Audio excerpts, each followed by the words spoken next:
must be right. I am the god of hellfire, and I bring you... Dave the Pickup Artist. Hello, vinyl community. Dave the Pickup Artist with you.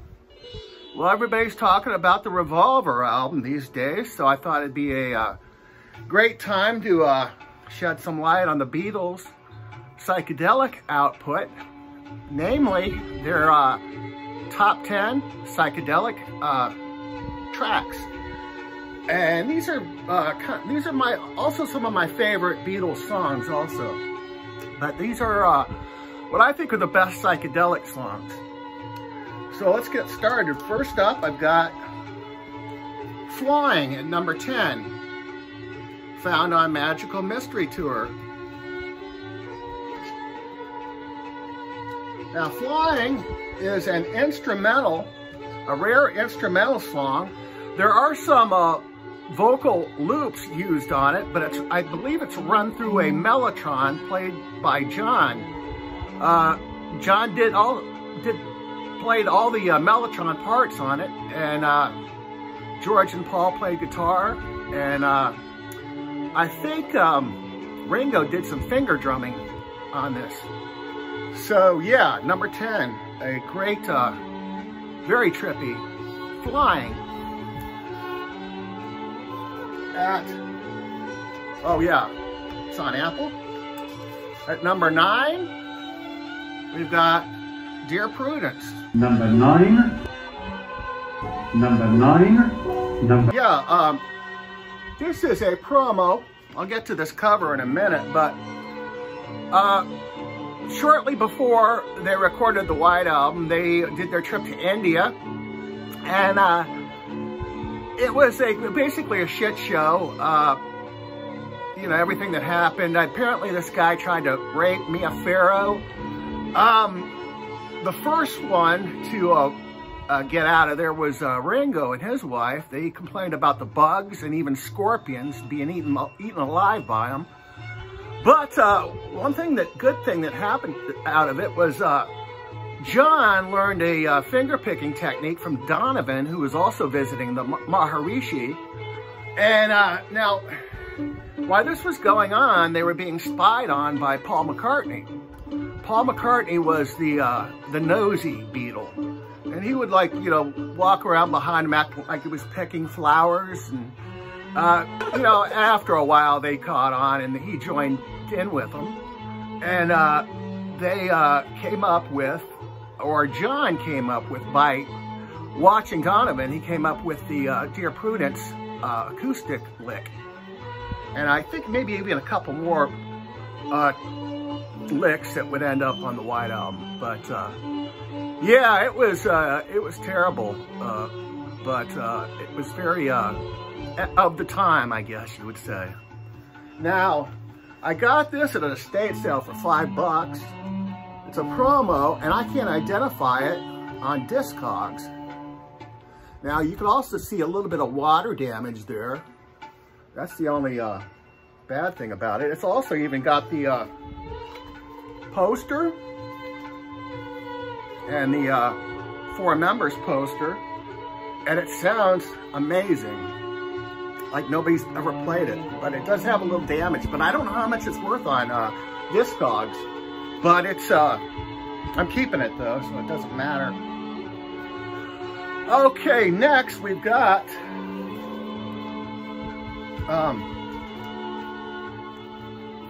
Lucy in the Sky with Diamonds off Sgt. Pepper's. Now, I think everybody knows that this is about LSD, although I don't think John ever copped to it. But yeah, this is Deep Psych, Lucy in the Sky. Elton John also had a killer version of it. And you can also, in the Morton Jack book, you could find Sgt. Pepper listed in it also. It's the only Beatles entry in this book. But okay, next we've got I'm Only Sleeping.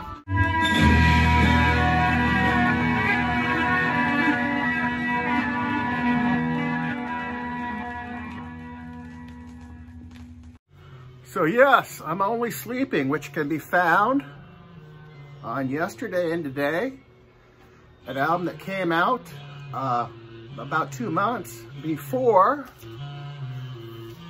Revolver, where I'm Only Sleeping can also be found on side 1, track 3. Basically, I'm Only Sleeping was mostly written by John about his love of sleeping. Nobody slept more than John Lennon. He'd often have to be woken up by Paul.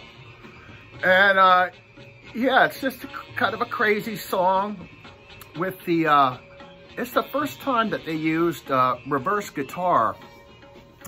George Harrison plays, some call it reverse guitar, some call it back masking, but it's very cool. And after they did it, you know, of course everybody did it, started doing it. But, and it was, this isn't their only track, this wouldn't be their only track that they would use that on either. But yeah, it's a great track. Yesterday and Today. Next one is really out of left field. We've got Anthology 2. And at number 6, we've got What's the New Maryjane. Now what this is a track that originally was supposed to end up on the White Album, but for whatever reason, it didn't make it. We've only got 2 Beatles on this track, John and George, and they replaced Paul and Ringo with Yoko and Mal Evans, who was their personal assistant, road manager, kind of a gopher, basically. And they play a wide variety of different percussion things on it. It's kind of got an avant-garde feel to it. Yoko brought her avant-garde background into a Beatles song, but it never really became a Beatles song until it came out, I think, on Anthology 2 was the first appearance. I could be wrong about that. But yeah, this is a great album. I can't find these on vinyl for some reason. But I'm looking for Anthology 2. If anybody knows if they're on vinyl, let me know. Now, getting back to Mal Evans, in 1976, Mal was shot by a LA police officer when he pulled I believe it was a BB gun or something.